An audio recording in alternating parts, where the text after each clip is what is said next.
and a Thanksgiving treat as I get to sit down with friend of the program, Eric Allen. And yeah, I was thinking about this morning as we're getting ready to come in. What a week. Yeah. We get Hall of Fame semifinalist, birthday, huge ASU win, right? Yeah. Like, this got to be the best week for EA in a minute, right? Yeah, it's been special. It really has. Although our Raiders, had it close but didn't win. But yeah, it's been nice, man. It's been a really good end of November, and always a time to kind of reflect. Especially, I'm a year away from being 60 years old. No, you're not. First off, cut, because that's simply inaccurate. That's not true. It's crazy.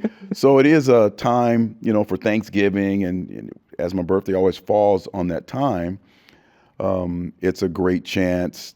You're still in the spot that you really love. You're in football season, right? So it's been good. It's been good. Is it weird, I guess, as a player when your birthday falls in season? Because, like, if you have a great Sunday and your birthday falls in a month, like, I feel like it's a big high-risk, high-reward time of year to have a birthday play, or have a birthday. Yeah, I've always been able to, when you're a player, keep that birthday party to a minimum, knowing that you're going to play on Sunday.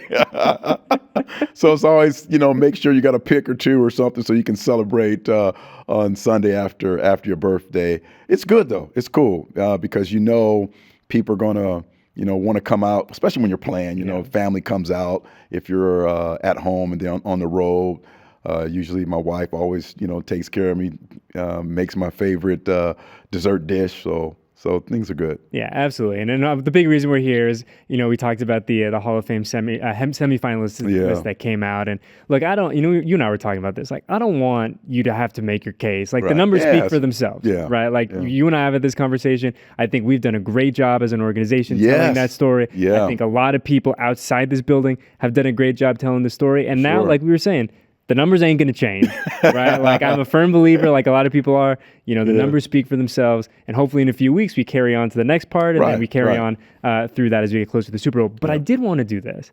I think we talk about this time of year being a great chance to reflect and a great time of year to kind of think back on the good times and this, that, and the other. So I'm curious for you, and you were asked this a little bit earlier, but like, was there a point over the course of your playing career where it just kind of clicked? You're like, hey, you know what? Like, I think I can do this, but not only can I do this, I think I can do this at a pretty high level. Yeah, I think when the 90s, it was such a fun time to play. And, I know all of us guys, all us old heads, like, oh, it was better when. I'm not saying it was better. It was just a lot of fun, preparation, and the players in your team and in the locker room. I thought they were all kind of trying to reach greatness, right? And I think that was the group I was around early on in Philadelphia because of Reggie. Reggie was just, he was so good. And I'm not sure if there's even anyone today. Maybe Myles Garrett is a guy we can kind of say, because physically he was a massive. Like, he could play tackle. He was so big and massive, but he had the footwork, because he played basketball. So to be in his kind of shadow for all those years, and you're going to Pro Bowls and you're all Madden and you're, all pro and all that, people are kind of like sideways looking at you like, yeah, if you didn't have Reggie, maybe. And like the 92, I think he left in 92, and I even had a better season. It was like I was traveling, going left to right, playing inside at times.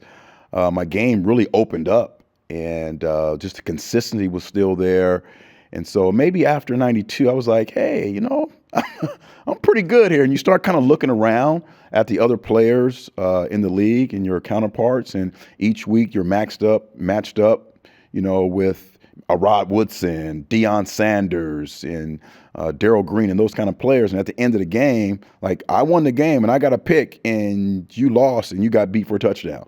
So when we start kind of talking about end of career things, that's when I think 92, 93, those things started to come up with me. You and I, and I've been so lucky to be able to learn so much from you just about football in general, but about DBs in particular, right? And corners, even more, kind of honed in than that. But like, what do you think the biggest misconception is for people about playing cornerback in the NFL?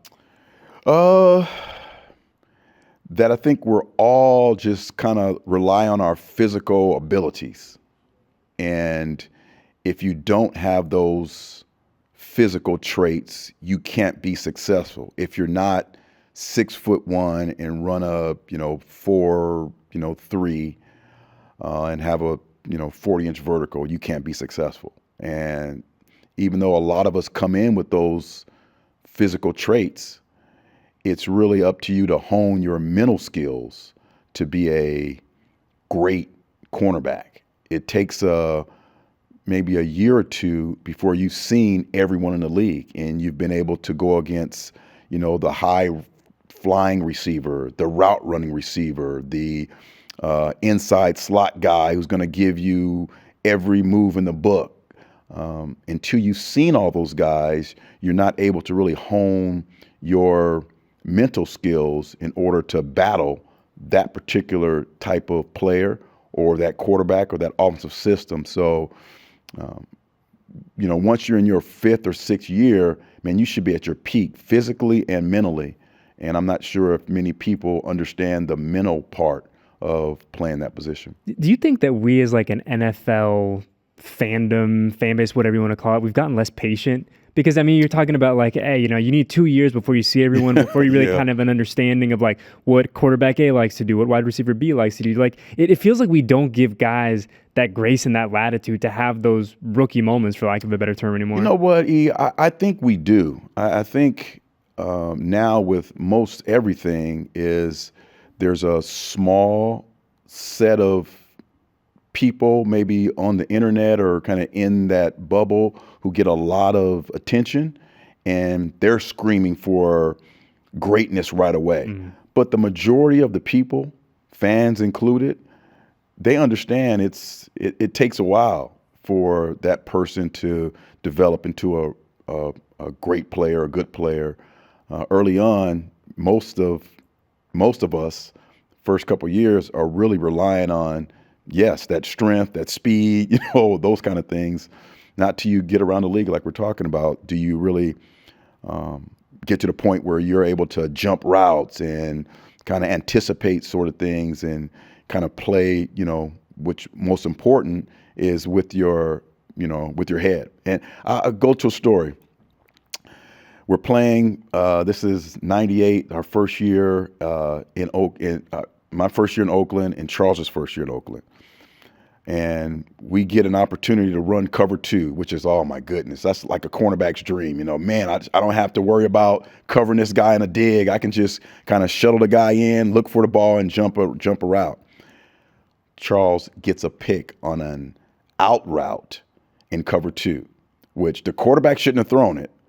And that's one thing that, like, if you're a corner in cover 2, you have to really protect that safety like 15 to 18 yards deep on the corner route, right? But he jumps it, right? Picks it off. We're all celebrating.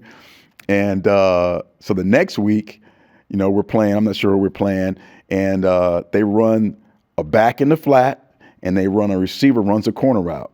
The quarterback pumps it to the flat route and completes the ball behind Wood. And we're like, Charles, that's why it's not always good to pick it off, right? So, you play with that athleticism and, you're excited and you jump and you see it, but there's more details to it. And that's what's important about playing corner is you have to really understand it's really a chess game out there. Charles, I'm glad you brought up C. Wood, because Charles has been so vocal, really the past couple of years, but I'm sure even when you guys were together about how much that you meant to him, as a young player coming up, how much he learned from you, just how to be a pro, how, we talk about some of the film study stuff type too, or film study stuff type as well. But for a dude in your position who had checked every box, right? You come in with the pelts on the wall, like, do you still have an opportunity at that point in your career to learn from a guy like Charles coming in? Yeah, because you understand, like, he is playing with a whole different set of skills. He was like 6'2.5", almost 200 pounds. I had never to that point played with a guy with his physical set of just unbelievable skill set, and he was the Heisman Trophy winner, right? So how he processed the game was a little bit different. So what I took from him is how aggressive he was in the run game and how, it's all about getting the football, either by interception or fumbles, right? So that's kind of something later on that I started to take into my game because I never really thought about, creating fumbles, right? It's about, I'm going to knock this guy out or make a big tackle or show these guys that if they run the ball to my side, I'm going to make the tackle. You better take that stuff over there. But it was never about, hey, man, I'm going to get the ball out. And that's one thing that Wood emphasized early on in his career. It's not just making a tackle, but trying to force a fumble. So I tried to incorporate that a little bit into my game later on. So, yes, there's always something to learn, from guys who are different from you and play the game a little different from you, even if they're playing the same position. And I think one of the great joys that I have on a game day, especially in the home games, is you and JT are out at the torch doing your thing, right? Have a lot of fun during the pregame radio set. But one thing that I'm always really taken back by is, so many people want to come by, take pictures, have their moment. But it's such a unique split of folks that remember you as a Raider, obviously, and then folks that remember you as an Eagle. And I keep thinking back, there's not a lot of guys really in professional sports that have two fan bases, two such passionate, devout fan bases that still ride with them like that. Man. And so how unique is that for you to be able to, obviously doing all the great work you do for us, but to be able to hey, I know that you remember me from this portion of my career and we can still be friendly and still recognize that's got to be pretty cool for you. Man, that is a blessing, really. The two fan bases are great. And we all know that. I mean, the league understands that the Raiders and the Eagles have some of the best fan bases in all of sports, right? And no matter where you go, overseas, there's always going to be Kelly Green. There's always going to be Raider fans, and you see that. So usually, what happens is Texas is a dividing line. So east of Texas, everybody sees me. Hey, let's go! Fly Eagles, fly! And then west of Texas, it's like, hey, what's going on? Raider Nation, baby, what's up? What's up? So, and I'm Sandy, I'm a California guy. Yeah, so man. I get so much more love from Raider Nation, but you're right. In the airport, you never know, what fan is going to come up and, hey, man, can you sign this? Can you do that? And cards. But it is great having these two fan bases be fans of mine. And you see the jerseys lately, like the Eagles have come out with those Kelly Greens, and so a lot of throwback stuff, and you get that all the time, around in the airports, things like that. I even had a guy this week at the Torch come up with a Kelly Green 21, and I was like, hey, man, you better be careful, bro. Trying to rep this right now, but it is awesome. Both fan bases do an incredible job of supporting me, and I'm pretty sure, when we get an opportunity to get to the Hall of Fame, both fan bases are going to be really there supporting. And two very vocal fan bases, too. In the right. nicest, most politically correct type of way. Right. Two very vocal fans. Yeah. That's right. That's what we're talking about now. It was funny. I was hearing you do your media earlier, and you're talking about these battles you had with Jerry Rice. And do you ever sit back now, all these years later, and go, man, I really went toe to toe with the GOAT that. Is that cool to think about? It is. And I really take a lot of pride in being in those situations and putting the hard work to have my squads believing that I can win those battles, and not only Jerry, and Jerry was, of course, we started the GOAT conversation with Jerry Rice. But, Michael Irvin, Andre Reed, Art Monk, Steve Largent, Isaac Bruce, Jerry, one of the great players for the Greatest Show on Turf, Isaac Bruce. Yep. Yeah, just so many great players that I've been able to go against. And once you go against 4 or 5 of them, then you can start kind of comparing, okay, how do I prepare for this guy? Oh, it's similar to Jerry Rice. All right. He likes to run his slants like this. And then you face a guy like T.O., who's out of the box. This dude is 6'2", 6'3", 215 pounds, pure muscle, can run, can jump. And so you have to kind of adapt to these guys. But it was great preparing for those, future Hall of Fame guys, and knowing that at some point that they were going to be in the Hall of Fame. And so when you start playing against the Randy Moss, you're like, yeah, he's going to be a Hall of Famer. So that's another guy I can kind of put on my belt, make sure he doesn't score on me. But those are really exciting moments and what made you kind of get up for, every game day. Who's the hardest guy just to, not even in the course of a game, the hardest guy to prepare for, that Wednesday, Thursday, Friday going into a game day? Yeah, I spoke a little about earlier about what the 49ers force you to do in the offseason and how, because if you were reacting to them, you were going to be a step late because the ball was going to be out on time. They're going to have great protection. The route was going to be crisp. Either Joe or Steve was going to put the ball on the money.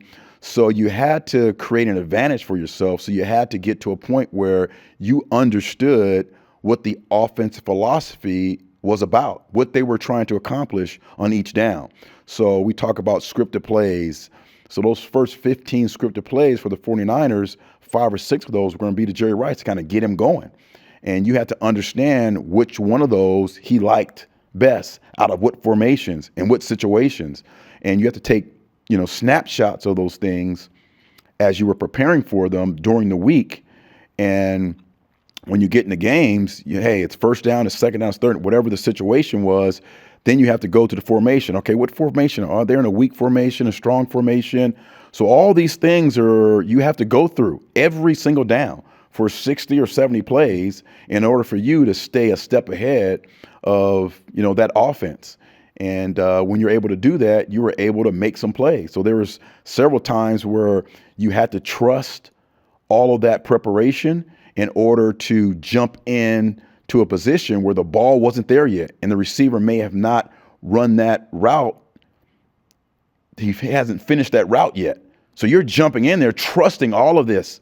That has nothing to do with speed, strength, 40 time. It's all about the work you put in and being able to pour over all of that information, process the situation, and really trust that all those things wind up and you have the ball in your hands. So the 49ers were the team that you had to prepare for like that. But the one player, I think that every down, you just didn't know.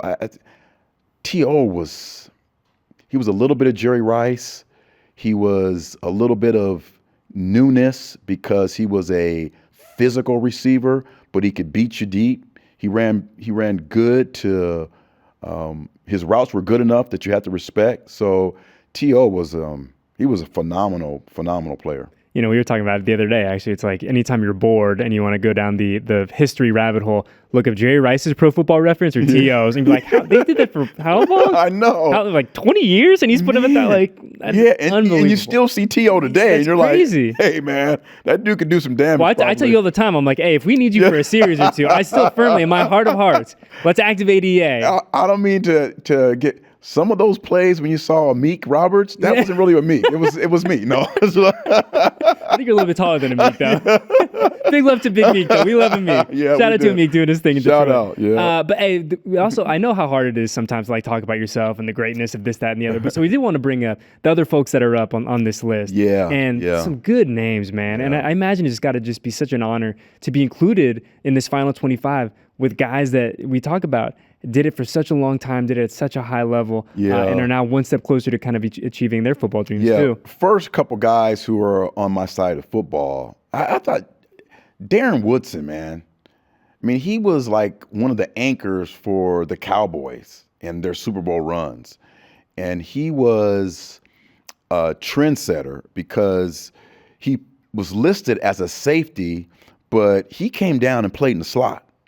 And not many people know that. I mean, so he was like a linebacker at times. He was a slot corner at times, lined up at safety. He'd be like if Nate Hobbs, was penciled in as a safety and played deep third, a quarter of the game, then came down and played the slot, then blitzed. So he was just a terrific football player who has all of the accolades that you want from that kind of player who played in the middle of the football field. So he would be comparable to some of the safeties who played, in Tampa, who have those rings. So I think he's an incredible player. And when you talk about Steve Smith, man, at receiver, just his size, you think, oh, man, he's a slot guy. No, he played outside. He can get on top of you. Physical player. So he brought a little bit of that to his game. Tremendous blocker. Did an outstanding job of playing inside, outside, and kind of was always a huge threat. Hines Ward from the Steelers. Man, what a phenomenal all-around football player from a historic franchise. Was able to kind of do everything. When you turn on the film, again, he's blocking downfield. He's putting guys in their back. People are aware of where Hines Ward is on running plays, and you're a receiver, right? So he's a left tackle out there. You know what I mean? It's not like the pulling guard I have to be worried about. It's like Hines Ward I have to be worried about, you know. Ricky Waters, another guy, played running back, but was a 3-down guy. He could bust a big play on first down, catch for you on third down, protect for you on second down. So he's another guy who played with 2 really good franchises. So those are just a couple of the great players. And, of course, Wiz, my teammate. And again, I say playing cornerback is the most difficult thing to do in all of sports. But without an offensive line, your football team is not going to be great. You have to have an offensive line. And the years that I was on the Raiders, our offensive line had a reputation of being nasty, good. We're going to run the football, and Wiz was a big part of that, setting that standard. And consistent, played great football for a long time, and hopefully he's there right with us. Absolutely, and that's the hope that you and Wiz and the remainder of how this class ultimately gets filled out tilts in our favor. And look, we were talking about earlier. All we can do is remain optimistic, right? So there's no more games to be played. There's no more interceptions to be had. There's not. Although, as we joke, I think you never know. You never know. You never know what's going to happen in December, right? If we need EA for a series or two. But in all seriousness, man, like we were talking about it before we started rolling. Like you've been such an incredible asset to not only the organization but our department and to all of us on a personal level. And teaching and being such a great, catalyst and a great kind of, what's the word I'm looking for? Great steward of the game in so many ways, and ensuring that all of us knuckleheads who get to hang out with you during the week, that we learn a little bit of something each week, and that's really the mark that I kind of go off of is like any guy that we can sit down with, whether it's you, a guy on the active roster, one of the guys on the staff, like I just want to come out feeling like I learned something and that the folks at home watching learned a little something. Yeah. And 100% every time we talk with you, we walk away with a little more football knowledge in the vault. I really appreciate that, man. And it's all about the appreciation of the game of football, the love that, I still have for this game. It's just a great game, a teaching tool. You learn so much about it, and to be able to come here where everybody is passionate and wants to be great on our side, on and off the football field. I'm really happy to be here and happy that you guys have had me and rolled with me. Oh man, it's the best. Well, how about this? Let's go get a win this weekend, huh? Can we do that? Let's do that. Black Friday. We're gonna make that us. There we go. I love it. Eddie Paskal for Eric. Again, EA, such a pleasure, and congratulations on this step, and hopefully many more steps down the road. All right. 2 more to go. 2 more. All right.